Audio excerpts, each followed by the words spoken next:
তো সাহাবীগণ বলছেন, আল্লাহর নবী, আমরা তো পাপের জন্য দোয়া করলে কবুল হবে না এটা তো বুঝি, সম্পর্ক ছিন্নের জন্য দোয়া করলে কবুল হবে না এটা তো বুঝি, তাড়াহুড়া কি জিনিস সেটা তো বুঝতে পারলাম না আল্লাহ রসুল।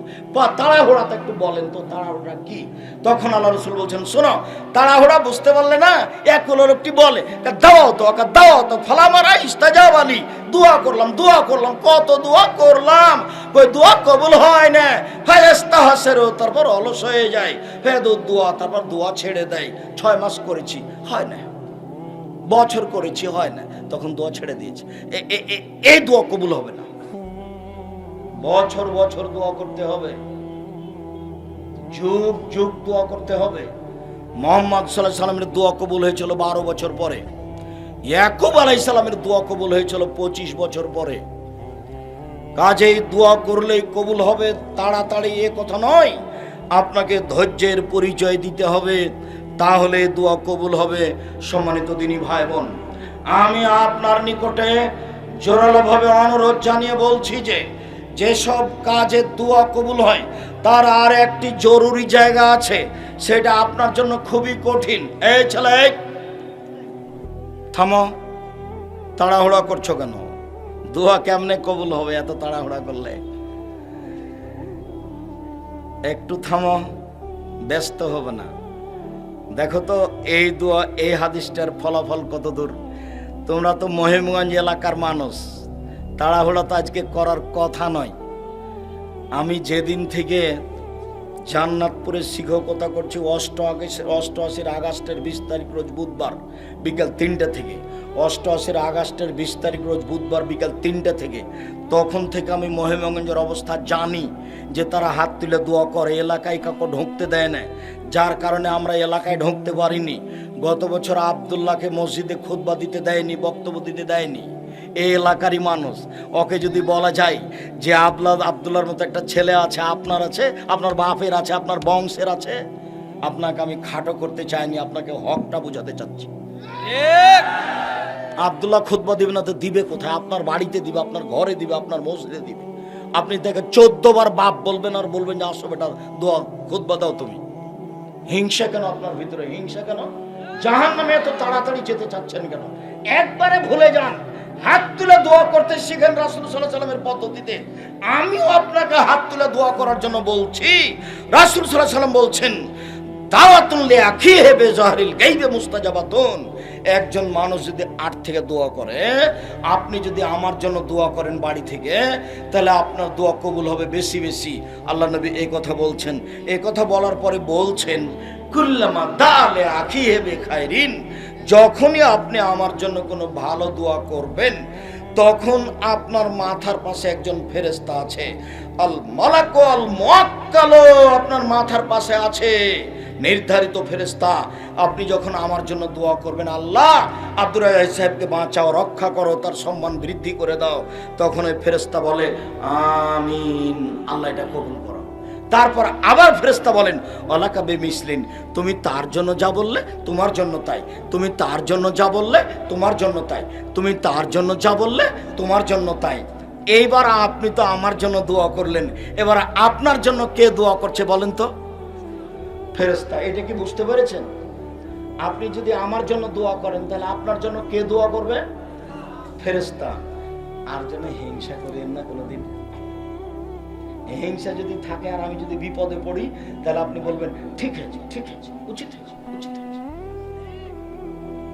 এই জন্য কোনোদিন হিংসা করিয়েন না। আপনি আমার দিনী ভাই, আপনি আমার দিনী বোন, আপনাকে আমি অনেক ভালোবাসি। আহাল পরিবার নিয়ে ভালোভাবে থাকেন। উপস্থিত বৈঠকের মুসলিম বোন, এ মেয়ে তুমি আবার কথা বলছো কেন? সম্মানিত দিনী বোন, 4টা কাজ করেন জান্নাত পেয়ে যাবেন, 4টা কাজ করেন জান্নাত পেয়ে যাবেন। 1 5 ওয়াক্ত সালাত, 2 রমজান মাসের সিয়াম, 3 স্বামীকে মেনে চলা, তিতা লাগলেও মিঠা লাগলেও, 4 জেনায় লিপ্ত হবেন না, জান্নাতের সব দরজা খোলা। সম্মানিত দিনী ভাই বোন, রাসূল সাল্লাল্লাহু আলাইহি ওয়াসাল্লাম বললেন, কেউ যদি মা চলার দোয়া করে, ইউনূসের দোয়া, যদি ইউনূস আলাইহিস সালামের দোয়াটা করে, লা ইলাহা ইল্লা আনতা সুবহানাকা ইন্নী কুনতু মিনাজ জালিমিন, তাহলে ও যেই বিষয়ে দোয়া করুক না কেন কবুল হয়ে যাবে। যেই বিষয়ে দোয়া করুক না কেন কবুল হয়ে যাবে। রাসূল সাল্লাল্লাহু আলাইহি ওয়াসাল্লাম বলছেন, খায়রুদ দুআয়ে দুআয়ামে আরাফা ওয়া খায়রু মা কুলতু আনা ওয়াল আমবিয়া মিন কাবলি। সবচেয়ে উত্তম দোয়া আরাফার দিনের দোয়া, সবচেয়ে উত্তম দোয়া আরাফার দিনের দোয়া, সবচেয়ে উত্তম দোয়া যেটা আমি বলেছি, সবচেয়ে উত্তম দিয়ে যেটা সকল নবী বলেছেন, যা সকল নবী বলেছেন, যেটা আমি বলেছি, যেটা আরাফার মাঠের দোয়া, লা ইলাহা ইল্লাল্লাহু ওয়াহদাহু লা শারীকা লাহু লাহুল মুলকু ওয়া লাহুল হামদু ওয়া হুয়া আলা কুল্লি শাইইন কাদির। এটা হলো সবচেয়ে উত্তম দোয়া। সুবহানাল্লাহি ওয়া বিহামদিহি সুবহানাল্লাহিল আযীম, এটা হলো সবচেয়ে ভারী উত্তম তাসবিহ। সুবহানাল্লাহি ওয়া আলহামদুলিল্লাহি লা ইলাহা ইল্লাল্লাহু আল্লাহু আকবার, এটা হলো সবচেয়ে উত্তম তাসবিহ। একটু এবার সিরিয়াল দেন, এই ছেলে 2 মিনিট সিরিয়াল দাও তো। এক, জুমার দিন আসরের পরে দোয়া কবুল হয়। 2, রাতের 3 ভাগের 2 ভাগ পার হওয়ার পরে দোয়া কবুল হয়। 3, দুপুরে সূর্য ঢোলার সাথে সাথে দোয়া কবুল হয়। 4, রাত 12টার পরপরই সব দরজা খুলে দেওয়া হয়, দোয়া কবুল হয়। 5, আজান একামতের মাঝে দোয়া কবুল হয়। 6, রাতে ওযু করে ঘুমিয়ে রাতে উঠে দোয়া করলে দোয়া কবুল হয়। 7, ইসমে আজম পড়ে দোয়া করলে দোয়া কবুল হয়। সম্মানিত দিনী ভাই বোন, কবরের পাশে গিয়ে হাত তুলে দোয়া করবেন একাই, বাপ মায়ের জন্য নিজের জন্য করবেন। দোয়াটা গিয়ে পড়বেন আগে, আসসালামু আলাইকুম আহলাদ দিয়ারে মিনাল মুমিনিনা ওয়াল মুসলিমিনা ওয়া ইন্না ইনশাআল্লাহু বিকুম লালাহিকুনা নাসআলুল্লাহ লানা ওয়া লাকুম আল আফিয়া। এটা বলবেন কবরের পাশে গিয়ে প্রথমে, এটা বলবেন না। কোনটা? আসসালামু আলাইকুম ইয়া আহলাল কুবুর ইয়াগফিরুল্লাহু লানা কুনতুম সালাফুনা ওয়া বিল আসরে। এই দোয়া চলবে না, আপনার হুজুরের দোয়া চলে না। যেটা বললাম এটা প্রথমে বলবেন, তারপরে হাত উঠাবেন, ইসমে আজম পড়বেন, তারপরে দুরুদ পড়বেন। তারপরে যদি দোয়া জানাজার না থাকে, খালি বলবেন আল্লাহ আমার বাপকে ক্ষমা করো, আল্লাহ তুমি আমার বাপকে ক্ষমা করো। 2 চোখের পানি ঝরঝর ঝরঝর করে ঝরবে আর বলবেন। ছেলে মেয়ের জন্য হাত তুলে দোয়া করবেন। ওই যে ইব্রাহিম আলাইহিস সালাম তার স্ত্রীকে এবং তার দুধের বাচ্চাকে কাবা ঘরের পাশে রেখে দিলেন, কিছুই নাই। আগে আগে উনি হাঁটছেন, পিছনে পিছনে স্ত্রী হাঁটছেন, আর স্ত্রী বলছেন আপনি কোথায় যাচ্ছেন? আমাদেরকে ছেড়ে যাচ্ছেন, এখানে যে কিছুই নাই খাওয়ার পান করার, আপনি কোথায় যাচ্ছেন? কথা বলে না স্বামী। নিরুপায় স্ত্রী বলছেন আপনাকে কি আল্লাহ এভাবে চলে যেতে বলেছেন? হ্যাঁ, আমাকে এভাবে চলে যেতে বলেছেন। দিয়ে একটু আগে গিয়ে ইব্রাহিম আলাইহিস সালাম হাত তুলে দোয়া করছেন, আল্লাহ আমি আমার আহাল পরিবারকে রেখে দিলাম তোমার কাবা ঘরের পাশে, অথচ কাবা ঘর নেই, কিছুই নাই। তোমার কাবা ঘরের পাশে যেখানে ঘাস পাতা মানুষজন কিছুই নেই, তুমি দেখিও। এ দেখেন ছেলে মেয়ের জন্য হাত তুলে দোয়া, ছেলে মেয়ের জন্য হাত তুলে দোয়া করতে হয়। হজ করতে গিয়ে পরের 2 দিন পাথর নিক্ষেপ করার পরে হাত তুলে দোয়া করবেন। কবরের পাশে গিয়ে হাত তুলে দোয়া করবেন। বিপদে পড়ে হাত তুলে দোয়া করবেন। বিপদে পড়ে যে একটু আগে বললাম না, একটা লোক বিপদে পড়ে হাত তুলে দোয়া করলো কিন্তু কবুল হলো না। কেন? হারাম খাদ্য ছিল সেই জন্য। বিপদে পড়ে হাত তুলে দোয়া করলে দোয়া কবুল হয়। বলে কেউ দোয়া চাইলেও দোয়া করলে কবুল হয়। তখন আবার মসজিদে দোয়া চেয়েছে, সবাই মিলে শুরু করে দিয়েছে। এটা আবার হবে না। মানুষের হিংসা খুব খারাপ জিনিস। আমি আপনাকে মহিমগঞ্জ চন্দন পাটের কথা বলি। আমার ওখানে এক নিজ খালাতো ভাই আমার এখানে এসেছেন, ওনাদের মসজিদে আমি খুতবা দিতে গেছিলাম আজ থেকে নিয়ে বছর 15-20 আগে। তো আমি বসে থাকলাম মিম্বারের পাশে, যখন সময় হলো খুতবার তখন ওই লোকটা লাফ দিয়ে উঠে গেল, দিয়ে খুতবা দিল, আমাকে বলল না। অথচ ও জানে যে আমি এই জন্য খুতবা দিতে এসেছি। আমার খালাতো ভাই, মানে আমার স্ত্রীর নিজ খালাতো ভাই, তাকে বলে রেখেছে 7-8 দিন থেকে। তার কত হিংসা! আল্লাহর হস্তে ওকে 24 বছর পড়তে হবে আমার কাছে। হিংসা কি জিনিস দেখেন।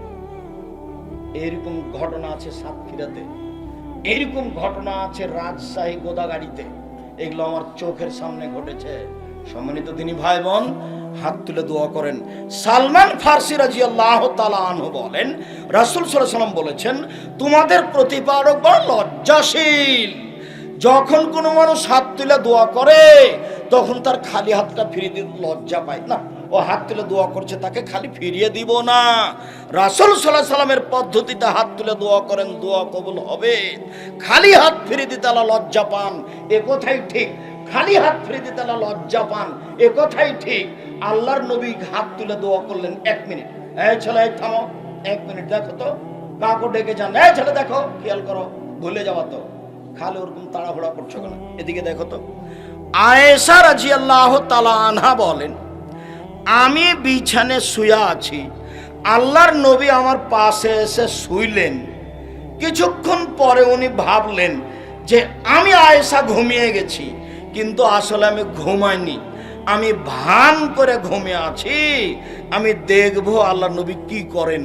একটু পরে দেখলাম ধীরে ধীরে কাপড় চোপড় নিল, ধীরে ধীরে জুতা পায়ে দিল, ধীরে ধীরে দরজা খুললো, ধীরে ধীরে বাইরে চলে গেল।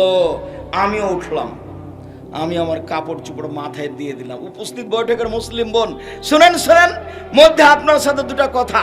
এদিকে দেখেন, নিজের ঘর থেকে কবরস্থানে যাবেন, এটা 100 হাত হতে পারে, রাত 12টার পরে কোনো মানুষ নেই, তবু আয়েশা মাথায় কাপড় দিয়ে যাচ্ছেন। শোনেন শোনেন শোনেন, আপনাকে বলছি শোনেন।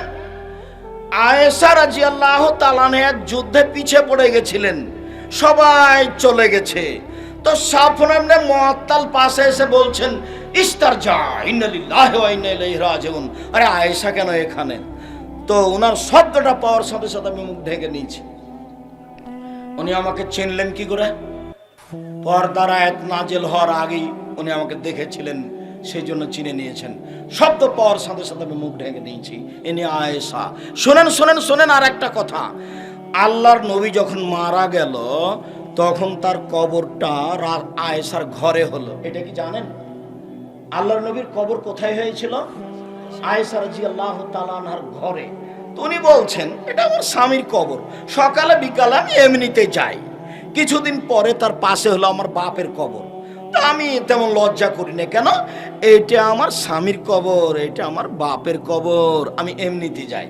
কিছুদিন পরে হলো উমারের কবর, তখন আমি কবরকে লজ্জা করি, আর আমি এমনি যাই না, কাপড় চোপড় গুটিয়ে নিয়ে ভালোভাবে মাথায় কাপড় দিয়ে আমি কবরস্থানে যাই। আয়েশা রাদিয়াল্লাহু তাআলা আনহা কবরকে লজ্জা করেন। এই মেয়ে, তুমি মাথায় কাপড় না দিয়ে বসে আছো, এখন শীতের দিনে পাঞ্জার পাঞ্জার চুল নিয়ে বসে আছো, তোমার মাও পাশে আছে। ওটা তোমার মা নয়, এটা তোমার খালা। ওটা তোমার মা নয়, এটা তোমার খালা, এটা তোমার সৎ মা। তোমার সৎ মা তোমাদের পরিবারকে কবর দিয়েছে। জিন্দেগি তার কোনোদিন মাথায় কাপড় না দিয়ে বাইরে বের হয়ে যাবে না। লজ্জা করো, শরম করো মা বেটি, একটু হায়া করো। আর এই বড় জামা পরবে তোমার মা, আর তুমি বোরখা পরবে, বড় পোশাক পরবে, ঢিলা ঢালা ফ্যাশন পোশাক পরবে না। আর গায়েবান্ধা জেলায় বাড়ি, বাড়ির চতুর্দিক ঘেরবে। যে রান্না করছে মহিলাটা, তাকে সব দিক থেকে দেখা যায়। এটা কি বাড়ি হলো? এটা হলো গরু ছাগলের ঘর। চতুর্দিক ঘেরে দিতে হবে বাড়ি, তার নাম বাড়ি। এইভাবে বাড়িটা ঠিক করে নাও, লজ্জা করো। আর তোমার আম্মাকে আমি লজ্জা করতে বলছি। আল্লাহ নবী বলছেন, মহিলারা শয়তানের বেশ ধরে আসে, শয়তানের বেশ ধরে যায়, শয়তানের বেশ ধরে আসে, শয়তানের বেশ ধরে যায়। আপনাকে আমি শয়তান বলিনি, আপনাকে আমি খাদিজার মতো বলছি। ওই যে আপনার পাশে যে মহিলাটা বসে আছে, ছোট ব্লাউজ পরে, দেবর ভসর সবাই পেট দেখতে পাই, এ হলো শয়তান। ওই যে আপনার পাশে বসে আছে, এই হলো শয়তান। এই শয়তানের কথা আল্লাহর নবী বলেছেন। ওই যে মেয়েটা পাশে বসে আছে, মাথায় কাপড় না দিয়ে পাঞ্জার পাঞ্জার চুল জাতিকে দেখাচ্ছে, জাতিকে জাহান্নামে ঠেলে দিয়ে নিজেও শিক্ষিতা মনে করতে চায়, এ হলো শয়তান। এই পরিবেশকে নষ্ট করেছে, সাবধান। এদিকে দেখেন, এইবার আল্লাহর নবী গিয়ে কবরস্থানে হাত তুলে দোয়া করতে লাগলেন। ভালো করে আবার বুঝাই, আল্লাহর নবী কিভাবে বিছান থেকে উঠলেন? ধীরে ধীরে, চুপে চুপে। পাশে সবচেয়ে পৃথিবীর দামি মহিলা শুয়েছিলেন তাকে বলেননি। পৃথিবীর দামি মানুষ ওমর রাদিয়াল্লাহু তাআলা আনহু তাকে বলেননি। পৃথিবীর দামি মানুষ আবু বকর সিদ্দিক রাদিয়াল্লাহু তাআলা আনহু তাকে বলেননি, আবু বকর চলেন তো কবরস্থানে একটু হাত তুলে দোয়া করে আসি, বলেননি। ওমরকে বলেননি। স্ত্রীকে গোপনে চুপে চুপে চলে গেলেন, বলে গেলেন না। কবরস্থানে গিয়ে 3 বার হাত তুলে দোয়া করলেন। আমাদের দেশে কবরের চতুর্দিকে দাঁড়িয়ে হাত তুলে দোয়া করা বিদআত, হাত তুলে করে দোয়া করা বিদআত, হাত তুলে দোয়া করা এভাবে বিদআত। কবরে চতুর্দিকে দাঁড়িয়ে সবাই মিলে হাত তুলে দোয়া করা বিদআত। ঈদের মাঠে সবাই মিলে হাত তুলে দোয়া করা বিদআত। সালাতের পরে সবাই মিলে হাত তুলে দোয়া করা বিদআত। জালসা সমিতির পরে সবাই মিলে হাত তুলে দোয়া করা বিদআত। উজ্জ্বল শরীয়তে স্পষ্ট বিদআত। সাবধান থাকবেন, জাতির উদ্দেশ্যে বলে গেলাম। আমি আব্দুর রাজ্জাক বিন ইউসুফ 32 বছর থেকে জাতির সামনে দিন প্রচার করে আসছি। জাতিকে ধর্মের নামে ফাঁকি দিনি। জাতির যদি রাস্তাঘাট করে দিতে না পারি, জাতির যদি স্কুল কলেজ করে দিতে না পারি, জাতিকে চূড়ান্ত সঠিক ধর্ম দিতে পারবো ইনশাআল্লাহ। ধর্মের ব্যাপারে জাতিকে ফাঁকি দিয়ে পরকাল হারাতে রাজি নই। আবারও বলে গেলাম, অহংকারও করিনি, গৌরবও করিনি। আল্লাহ তুমি মাফ করো, তুমি ভুল ত্রুটি ক্ষমা করো। জাতির কল্যাণের আশায় বলছি। 32 বছর থেকে দিন প্রচার করি, 34 বছর থেকে শিক্ষকতা করি, দিন রাত প্রতিদিন বুখারী পড়াই, 26 বছর থেকে 2 হাতে ফতোয়া লিখছি, 6 বছর থেকে দায়িত্ব পালন করি। মর্মে সম্মানিত দিনী ভাই বোন, ভালোবাসা বজায় রেখে, হিংসে দূরে করে, ভালোবাসা বজায় রেখে কোরআন হাদিস শোনেন। আমি শোনাতে ইচ্ছুক, পরামর্শ নেন, পরামর্শ দিতে ইচ্ছুক, পরামর্শ নিতে ইচ্ছুক। আল্লাহ আমাদের যারা মারা গেছে তুমি তাদের কবরের শাস্তি মাফ করো। আমরা যারা অসুস্থ তুমি তাদের আরোগ্য দান করো। আমরা যারা বেঁচে আছি তুমি তাদেরকে তোমার রাসূলের পদ্ধতি অনুযায়ী চলার তৌফিক দান করো। আর অনেক বই পুস্তক আছে, হাত তুলে দুয়ার বই আছে, উপদেশ বই আছে, মরণ একদিন আসবে সেটা আছে। আর সবাই সহযোগিতা করবেন। এরা এখনো যত খরচ করেছে তার কাছাকাছি হয়ে যেতে পারেনি। আর যেসব কাজগুলো করে এরা, বিনামূল্যে কোরআন বিতরণ করে, মক্তব পরিচালনা করে, বিনামূল্যে কোরআন বিতরণ করে, রক্তদান কার্যক্রম করে, দায়ীদের দ্বারা মসজিদে দাওয়াতি কাজ করে, দরিদ্র অসহায় রোগীদের চিকিৎসা সহায়তা প্রদান করে, ব্যক্তি ও সমাজ জীবনে কোরআন ও সহিহ হাদিসের চর্চার মাধ্যমে শীত বেদাত ও কুসংস্কার মুক্ত সমাজ প্রতিষ্ঠা করে, ঈদে দরিদ্রদের সহযোগিতা করে, শীতকালীন বস্ত্র বিতরণ করে, বন্যার্তদের মাঝে ত্রাণ বিতরণ করে, দরিদ্র শিক্ষার্থীদের সহযোগিতা করে, ফ্রি বই বিতরণ করে, মসজিদ ভিত্তিক দাওয়াতি কাজ ও তালিমি বৈঠক দেয়, বৃক্ষরোপণ করে। এগুলি দাওয়ায়ে আল্লাহর কার্যক্রম। আর আলী ইতিসাম পত্রিকা সবাই নিয়ে যাবেন। নিজের পত্রিকা মাসিক আলী ইতিসাম পত্রিকার এজেন্ট হলো এই ছেলে, তোমার নাম কি? সাদেকুল ইসলাম, মহিমাগঞ্জ বাজারে ও দায়িত্ব পালন করে। এটা হচ্ছে জিয়াউর রহমান। তুমি কতটা পত্রিকা নাও? 140। জিয়াউর রহমান এই ছোট ছেলেটা 130টা আলী ইতিসাম পত্রিকা নেয়। আর দাওয়ায়ে আল্লাহর এলাকার দায়িত্বশীল। তো খুশি হলাম, সবাই দূর দূরান্ত থেকে এসে আব্দুর রাজ্জাক সাহেবকে অন্তর থেকে ভালোবাসেন, তার প্রমাণ দিয়েছেন। আমি আপনাদেরকে অন্তর থেকে ভালোবাসি। আমি আসলে আপনাদের বাড়ির মানুষ, সে কথাই ঠিক। আমি আপনাকে কাছে নিয়ে কথা বলতে না পারলেও আমি আপনাদের বাড়ির মানুষ, এ কথাই ঠিক। আর ফেব্রুয়ারির 3 তারিখে আসবেন নিজের প্রতিষ্ঠান মনে করে। আপনার আর ইতিসাম পাঠ প্রতিযোগিতা আছে, তাতে অংশগ্রহণ করবেন। আর সবাই বই পুস্তক নিয়ে যাবেন স্টেজ থেকে। হাতের বাম দিকে আছে। ও আচ্ছা আচ্ছা, দেন দেন, কিছু প্রশ্ন উত্তর আছে।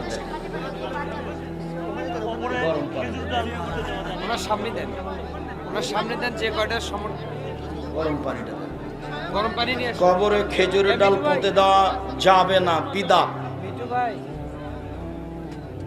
আমরা যে সাধারণ মোজা পরি তার উপর মাসা করা যাবে, করবেন।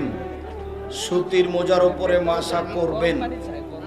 আপনি এক আলোচনায় বলেছেন যে স্বামী মারা গেলে স্ত্রীর নাকের ফুল ও গহনা খুলে ফেলানো হিন্দুদের নীতি। হ্যাঁ, আজও বলছে এটা হিন্দুদের নীতি, গরম পানি দেও না।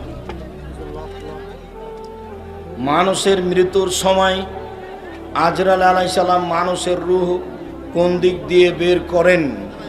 আল্লাহর নবী বলেছেন ভালোটার নরমভাবে বের করে নেন, আর খারাপটার চাপ দিয়ে জোর করে বের করেন। কোন দিক থেকে এই কথা আল্লাহ রাসূল বলেননি।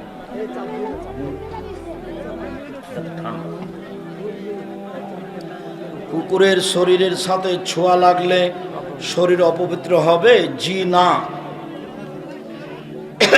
ওয়াক্তিয়া মসজিদে জামাতে সালাত আদায় করলে প্রতি ওয়াক্তে আজান দিতে হবে কি? জি হবে। নিজের সম্পদ রক্ষা করতে গিয়ে যদি কোনো ব্যক্তি মারামারিতে মারা যায়, তাহলে সে ব্যক্তি কোন হালাতে মারা যাবে? শহীদ হবে। ফরজ ওয়াক্ত হওয়ার পূর্বে অনেক মসজিদে আজান হয়, সময় হওয়ার পূর্বে আজান হলে আবার আজান দিতে হবে। নতুন পোশাক ধৌত না করে নামাজ হবে কি? হবে।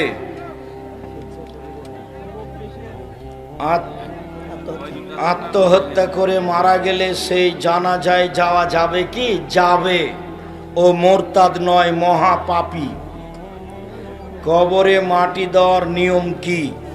দাঁড়ানো অবস্থায় খাবলে অঞ্জলিতে করে নিয়ে 3 অঞ্জলি দিবেন বিসমিল্লাহ বলে। মিনহা খালাকনাকুম ওয়া ফিহা নুঈদুকুম ওয়া মিনহা নুখরিজুকুম তারাতান উখরা বললে বিদআত হবে। মৃত্যু খবর কি মাইকে প্রচার করা যাবে? যাবে না। চিৎকার করে মাইকিং করা জাহেলিয়াত, এই জন্য নিষেধ। কবর কিভাবে খনন করতে হবে? একটু খোঁড়ার পরে একদিকে চলে যেতে হবে, লাহাত। যদি মাটি শক্ত হয় তাহলে, আর যদি শক্ত না হয় তাহলে সোজা। সবাই বই পুস্তক নিয়ে যাবেন, অন্তত মাসিক আল ইতিসাম পত্রিকা। যখন নিয়ে যাবেন তখন বলবেন ভাইজানের পত্রিকা নিয়ে যাচ্ছি, আমার নিজের ছেলের পত্রিকা নিয়ে যাচ্ছি, আমার গ্রামের ছেলের পত্রিকা নিয়ে যাচ্ছি। মহিলারা আমার দিনী বোন, শাশুড়ি সমতুল্য যারা মহিলারা, আপনারা মনে করবেন জামাইয়ের নিজের ছেলের হাতে পত্রিকা নিয়ে যাচ্ছি। আমার দিনী বোনেরা মনে করবেন ভাইজানের হাতের লেখা পত্রিকা নিয়ে যাচ্ছি। শান্তি পাবেন পড়ে, সম্মান করতে পারবেন। আমি ফজরের জামাতের হয়ে গেছে, সুন্নাত পড়ি নাই, জামাতের পরে সুন্নাত পড়েন। রক্ত দান করা যাবে কি? যাবে। যদি ডাক্তার বলে রক্ত ছাড়া মারা যাবে তাহলে যাবে। মুয়াজ্জিন সমিতির সাথে জড়িত লোন উঠায়, তার পিছনে সালাত পড়া যাবে? যাবে। তবে ওর নামাজ হবে না, আপনাদের হবে। আমাদের পার্শ্বের গ্রামে নেয়ামতপুর পীরে কেবলায় দাফন করা হয়, পরে লাশ আবার তুলে দাফন করা হয়। এগুলো শিরক, কাবিরা গুনাহ।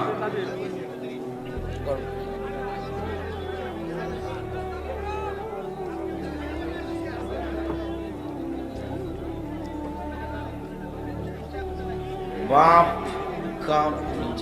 নিজে কি আকিকা, বাপ নিজে কি আকিকার পশু জবে করতে পারে? ওর বাপই তো করবে। কে করবে? কেউ না থাকলে ওর মা করবে, বাপ করবে, বাপই খাবে। আকিকার গোস্ত ভাগ করতে হবে এরকম কথা আল্লাহ রাসূল বলেননি। আকিকার গোস্ত নিজের গোস্ত, কুরবানির গোস্ত ভাগ করতে হবে। বাপ নামাজ পড়তো না, মারা গেছে, ছেলে নামাজ পড়ে, সে কি বাপের জন্য দোয়া করতে পারবে? করবে। বাপ নামাজ পড়তো না, শয়তানি করতো, তবে মোরতাদ নয়।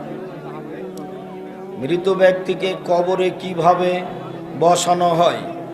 বসানো হয় না, ও নিজে বুঝে যে আমাকে বসানো হলো। ওটা স্বপ্নের মতো। তুমি স্বপ্নে দেখছো যে একটা গোখরা গমা সাপ ফানা তুলে তোমাকে দংশন করছে, আমি পাশে বসে আছি, তুমি ভয় করে এভাবে কাঁপতে কাঁপতে তোমার ঘুম ভেঙে গেছে। তো এখন তুমি বলছো আরে বিশাল সাপ, একবার আমি দেখতে পাচ্ছি, রং লাল, আমি তো দেখতে পেলাম না। তো কবর বিষয়টা হলো স্বপ্নের মতো, লাশকে উঠিয়ে বসানো হয় না, ওই ব্যক্তি বুঝে যে আমাকে উঠিয়ে বসানো হলো। মুসাফির অবস্থায় তায়াম্মুম করে সালাত আদায় করা যাবে? জি যাবে, ওটাই সুন্নাহ।